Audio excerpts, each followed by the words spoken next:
Bu cəbhənin ən qaynar yerindəki Pokrovsk şəhərini müdafiə edən Ukrayna qüvvələri üçün qalan bir neçə yoldan biridir.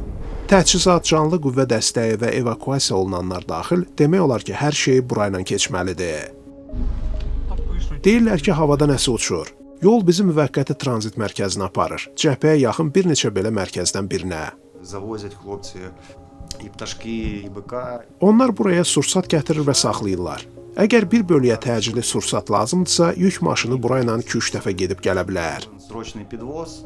Donetsk vilayətinin bu hissəsində logistika yalnız dəstək məsələsi deyil, həyat uğrunda mübarizədir.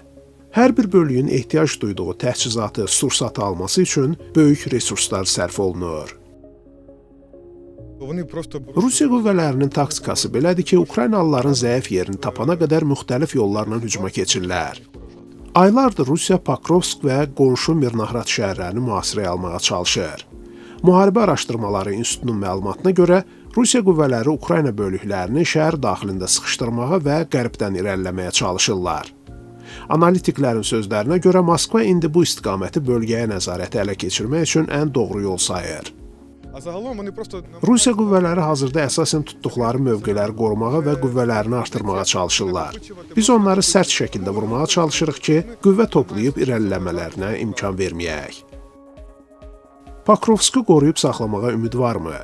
Ukraynalı əskərlər panikaya düşmür, amma sözlərini də diqqətlə seçirlər.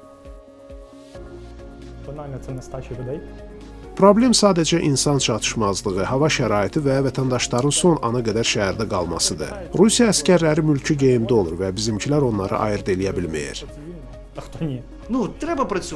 Biz Kiyevdə oturmuruq, biz sadəcə işləyirik. Ümid eləyirəm ki, tezliklə vəziyyət düzələcək.